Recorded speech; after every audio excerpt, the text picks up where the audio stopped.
Docteur Dansa Kourouma, bonjour. Bonjour.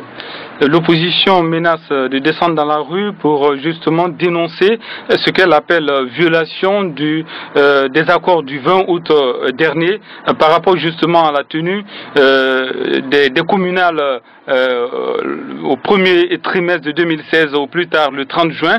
La CENI l'a reporté au mois d'octobre 2016. Comment vous percevez déjà cette menace de l'opposition du côté de la société civile? Nous estimons que c'est un droit constitutionnel pour tout Guinéen ou regroupement de Guinéens de manifester ou de s'opposer par les voies légales à une quelconque décision que l'entité n'approuve pas.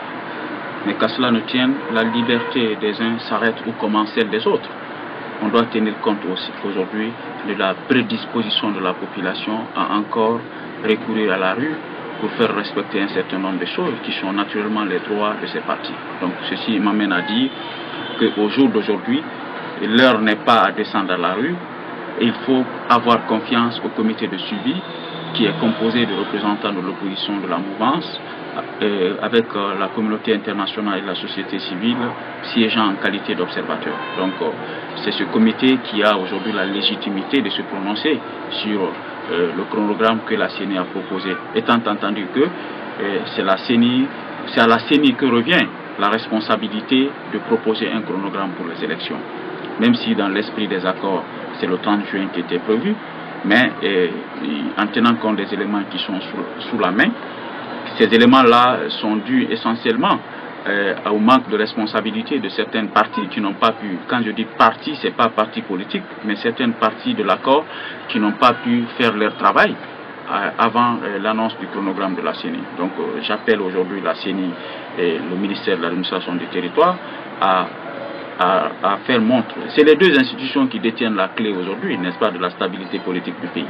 Donc le cadre administratif et certaines dispositions de loi doivent être revues à l'initiative du ministère de l'administration du territoire, et la CENI a l'obligation de proposer un chronogramme qui permette aux partis, n'est-ce pas, d'aller à des élections crédibles et sincères. Donc moi je pense que avant de descendre dans la rue aujourd'hui, il va falloir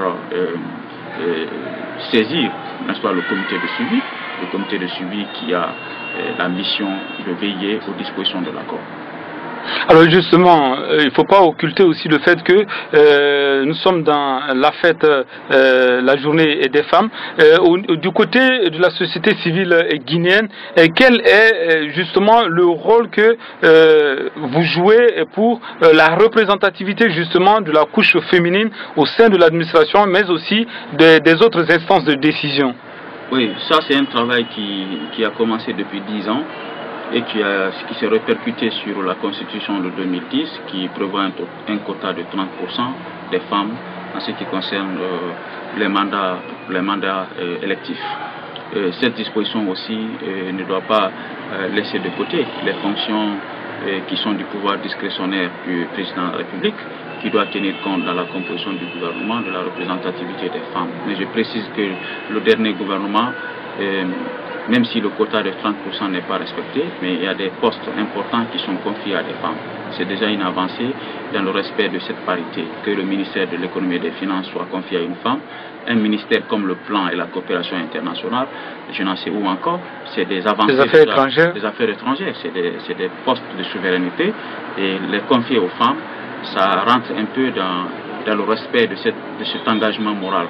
Mais ce qui est important pour moi, la société civile doit veiller à ce que ces engagements qui sont des engagements normatifs, je voulais dire, soient respectés par ceux qui ont la responsabilité de les mettre en œuvre. Donc nous devons être vigilants, attirer l'attention de la CENI. Et la discussion de Kindia a pris en compte, n'est-ce pas, le respect de 30% dans l'établissement de la liste de candidatures aux élections locales.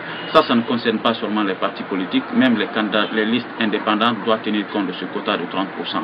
Nous, société civile, on va aller bientôt vers le terrain naturellement pour informer la population, les candidats potentiels, et dérouler un programme de formation des candidats pour que les listes indépendantes respectent un certain nombre d'engagements qui sont contenus dans la Constitution, mais aussi sur les accords et les traités internationaux pour lesquels la Guinée a ratifié.